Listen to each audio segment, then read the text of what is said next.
When I think about why a project like this was so important and why it's needed, there are many different sort of components that young black men and black men in general experience living in the UK and growing up under the kind of moniker of black Britishness. One of the ones that comes to mind that sticks out really, really poignantly is that as young black men go through puberty and as they engage with the media and society around them, this concept of hypersexualization or over-sexualization of black bodies, black women, but particularly black men, is something that kind of weighs very heavy on their heart. For example, speaking to 13, 14, 15-year-olds, they'll often comment things like, I'm ugly, I'm unattractive, I'm not a typical black guy, which we know that young people are so, very, very insecure and, totally going through different changes in all sorts of races and all sorts of genders. But the real kind of poignant bit about that for black men is that there seems to be a caricature of what a black man is or a young black boy is, and that often comes with what can appear to be positive monikers and stereotypes. So that might be, the size of their genitalia, their prowess, and their confidence around speaking to the opposite members of sex or people that they're interested in sexually, and the idea that black men should be good looking and well groomed all of the time. This is something that is very, very, very prevalent within the black community, but often feels as if, and can be demonstrated actually through different studies, that is prevalent in other people's idea of what those young men should be. This affects their mental health, it affects the way they see themselves, and if they're not part of that caricature, which often is tall, athletic, very confident, very sexually domineering, then they can often feel as if they're a failure, that they don't fit in, and that can have a massive, massive effect on their own self-concept and how they see themselves. We know that self-esteem is so important. It's the one thing that underpins a lot of mental health, and the over-sexualization of black boys and black bodies was something that we really, really, really wanted to kind of explore and ensure that the solutions that we were giving for Mind the Man Them and Beyond the Banter project as a whole focused on kind of addressing and unpicking some of these negative self-stereotypes. So at Safe for London, we were fully aware of the difficulties in race and how race can affect young people and in their own identity process. Over this period, we've had COVID, we've had a global focus on Black Lives Matter. We've also have a very, very intense look at the different racial makeups of schoolings, of services that are available for inner city children, which often affects the black community. We've seen words like BME and ethnic minority and POC, people of colour, being used kind of widely in the media and also with institutions that young people deal with. This can be really, really problematic and has been very, very problematic in a way that it hasn't been before. When we look at things like sentencing for young black men, and when they adjust that for every other factor, so socioeconomic background, age, type of previous criminal record, we find again and again and again that from being arrested to being sentenced to being let out on probation and conditions of probation, that young black men are treated far more severely than others doing similar activities. And this isn't something that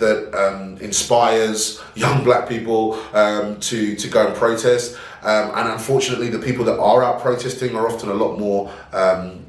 privileged and have a lot more time to be able to, sort of stand up to some of these issues. What actually happens is we see a negative self-loop of people believing that, yes, there is racism there, the racism's not being acknowledged, and therefore that this is a self-fulfilling prophecy that a lot of young black men feel they have no escape from. That can result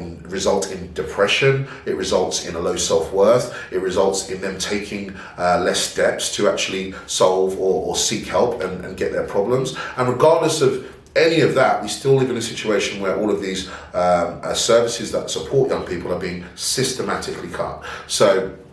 if young black men are not putting up their hand and saying, look, I am suffering from a mild mental health issue, or I'm looking to get some support around how I can resolve my anger or perhaps get some therapy, they're in a long line and list of young people that also need those services. And whilst nobody believes that anybody should be prioritised, what we do believe is that, unfortunately, because of the other issues that I mentioned, they are not being addressed in a way that will allow us to give the proper support to that demographic. The thing that's really, really scary is that we know the institutional racism happens in the justice system and in the court systems, as well as in some of our health systems, and we're trying frantically, government agencies are trying to change that. But the real disturbing part is that black men are overrepresented in mental institutions, and they're far more likely to be committed and sedated and given medicine, quite harmful medicine in a lot of cases, which can be misdiagnosed if not done properly with the consent of family, with the consent of that person. That can be quite a traumatic experience. It can be something that leaves a real sort of disdain on people's memory of what it's like to suffer a mental health episode. And because of that, when we look at the statistics in terms of how overrepresented black men are in those institutions and the deaths that sometimes occur when they're kept in those institutions, the stigma of not wanting to reveal your mental health issue or to go and seek help is really affecting the numbers that people that volunteer for that service. That stigma is based in a reality, a real life reality, and also it really cements a fear of using those services. And if you're scared to use a service, if you're scared to call the hospital because your son is throwing things out of the window and he's gone through a traumatic experience in the community that day, and not doing that, sometimes then that's can escalate into a higher incident, a higher level of violence incident later, or sometimes it can often escalate in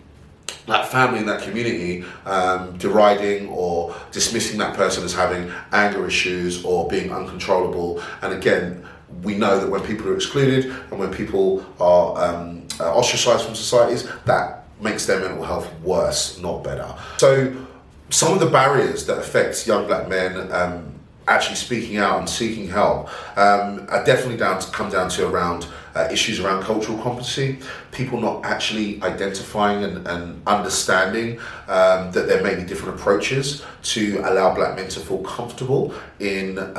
accessing services. So that may just be language, that may be having people that look like you or that have an experience of working with people like you. This often comes in the form of just being available and just knowing that perhaps in particular cultures within the black community that things are taking different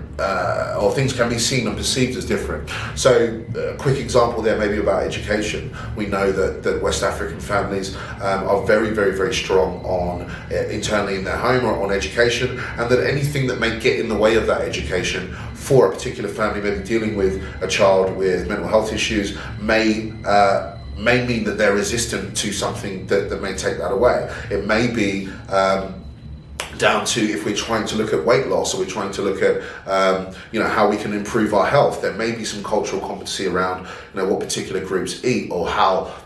times of day that they eat. I know these things may sound very small, but actually when you extrapolate them out over a large population, they become real barriers to actually people getting involved. Another one of the barriers are sometimes people actually don't know. They don't actually know what mental health is. As I like to think about mental health as a holistic health issue. Oftentimes mental health is described in particular black communities as dementia or schizophrenia or attempted suicide, and they exist on the very extreme levels. We don't often talk about mild depression. We don't often talk about anxiety. We don't talk about how it feels to maybe communicate with institutions and experience racism, or the death and bereavement of close friends and family that you may have been affected by. So these can all add up to larger barriers that, with the other barriers that all young people face, have a compounding effect and mean that young black men are less likely to access these services. This peer model that we are out open sourcing, that we want other people to engage with, we really do believe it works because it focuses on the language, the background and the environment that those young people come from. Once we build the rapport, and all of the studies show once you have high rapport with people, you're able to make change, you're able to share information. So once we have the rapport issue out of the way, we can very quickly get to conversations that result in behavioural change, but also result in a higher adoption of using local authority services, using specialist services like ours, and linking into a system that helps those young people progress out of the sort of cycle of negative mental health. We're really proud of it. We know it can't work in every single situation. However, we do know that by using the overall framework that we've designed, and by getting passionate, really motivated people to deliver and to engage with the process, that we can make changes and that we can improve the mental health of not just young black boys, but any group that we use this type of model for. So peer education is really, really important. Peer-to-peer support model that we're using is really important. And if you take Beyond the Banter, beyond its framework, and you look at the individuals and the actual aims of each program, then you're far more likely to make change than under another model, in my humble opinion.